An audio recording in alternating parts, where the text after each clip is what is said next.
बाबासाहेब की वीडियो पे सर्वांना माझा क्रांतिकारी जय भीम, जय संविधान। आज भारतीय संविधान दिवस। सर्व माझ्या भावांना व बहिणींना भारतीय संविधानानिमित्त सर्वांना हार्दिक शुभेच्छा। भावांनो, आपण इतके दिवस शांत होतो, आपण इतके दिवस फक्त बघत होतो कोण काय करतंय काय नाही, पण मला तरी असं वाटतंय की आपल्या समाजातील पॅन्थर हे फक्त नावाचे राहिलेले आहेत।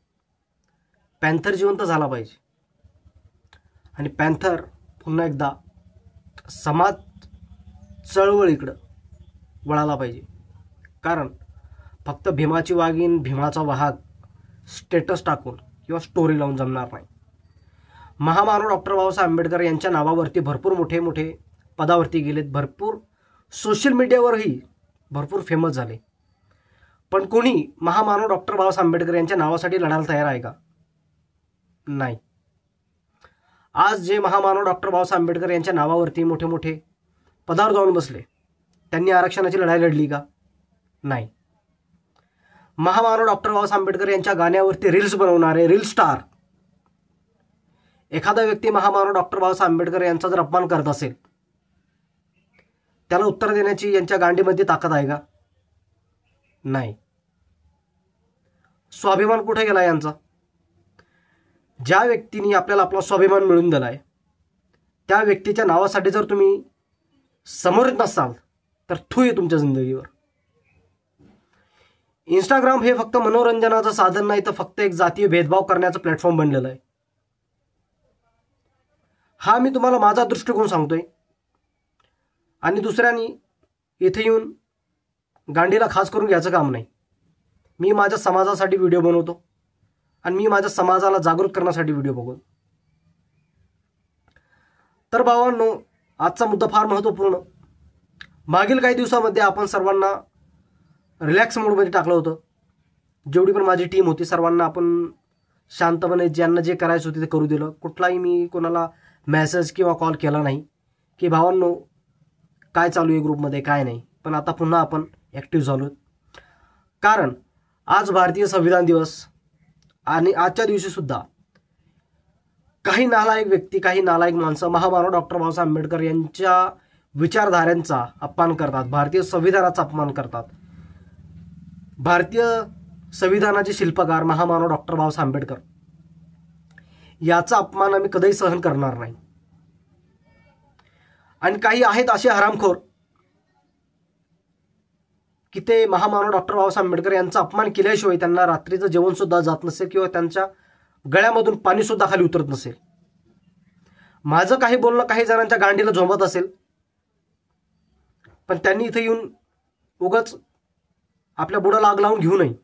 मी परत एकदा सांगतो की मी माझ्या समाजासाठी व्हिडिओ बनवतो। तर भावांनो, आजचा मुद्दा यूपीचा एक हरामखोर गौतम ठाकूर। मला तरी असं वाटतं की त्याचा बाप घरी नसल्यानंतर त्याच्या मायने दुसरा घेऊन बोलवला असेल, कारण हे दोन बापा जे असतात यांना हे कळत नाही की आपण कोणाबद्दल बोलतो कोणाबद्दल नाही। तर आता हा गौतम ठाकूरने इंस्टाग्रामवरती महामानव डॉक्टर बाबासाहेब आंबेडकर यांच्याबद्दल घाण वक्तव्य केलं, घाण कमेंट पास केली। ती कमेंट तुमच्या स्क्रीनवरती तुम्हाला दिसत असेल, पण जेव्हा ही कमेंट आपल्यापर्यंत आली, आपल्या सर्व कार्यकर्त्यांनी याच्यावरती ॲक्शन घ्यायला सुरुवात केली, आणि हा जो भडवा आहे RDX गौतम ठाकूर हा पकडमध्ये आला। हा भावांनो शाळेमध्ये शिकतोय, याला इतकं भान नाही आहे की आपण अशी वाईट कमेंट केल्यानंतर आपल्या आयुष्याला घोडा लागू शकतो। इथं आम्ही कोणाचे आयुष्य खराब करण्यासाठी आलेलो नाही आहे। आमचं फक्त एकच मत आहे की जेवढे पण महापुरुष असतील, सर्वप्रथम महामानव डॉक्टर बाबासाहेब आंबेडकर यांच्याबद्दल आम्ही एकही शब्द वाईट ऐकून घेणार नाही। SC ST OBC समाज याच्याबद्दल आम्ही एकही अपशब्द ऐकून घेणार नाही। कोणी आमच्या स्वाभिमानाबद्दल, कोणी आमच्या समाजाबद्दल व कोणी आमच्या महापुरुषांबद्दल, मग ते कोणी असो, छत्रपती संभाजीराजे, छत्रपती शिवाजी महाराज, शाहू महाराज, अण्णाभाऊ साठे, सावित्रीबाई फुले, महात्मा ज्योतिबा फुले, महामानव डॉक्टर बाबासाहेब आंबेडकर, हे जेवढे पण महापुरुष आहेत यांचा आम्ही कदाही अपमान सहन करणार नाही. तर आता हा जो RDX गौतम ठाकूर आहे याचा व्हिडिओ बघा. ह्या हरामखोराला सोडलंय आता, पण पुन्हा हा अशी चूक करणार नाही. याचा व्हिडिओ शेवटपर्यंत बघा. मैंने बाबा साहब की वीडियो पे गलत कमेंट कर दिया था, इसलिए मैं माफ़ी मांग रहा हूँ. आगे से ऐसा मुझसे नहीं होगा. तर भावांनो, हाच तो हरामखोर RDX गौतम ठाकूर. याला चांगल्यापणे चोप देण्याचा काहीच विषय नाही, पण हा अजून शिकतोय, याच्यामुळे याला सोडलाय. पण सांगू इच्छितो परत एकदा हात जोडून की कोणीही आता यासमोर महामानव डॉक्टर बाबासाहेब आंबेडकर किंवा इतर महापुरुषांबद्दल कोणी जर घाण वक्तव्य केलं तर त्याला आमची टीम कायदेशीर घोडा लावणार.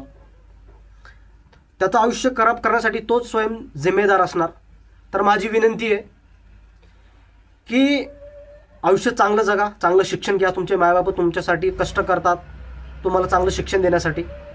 ते शिक्षण वाया घालू नका, कारण की तुमचं आयुष्य खराब करण्यासाठी आम्हाला काहीच करायची गरज नाही.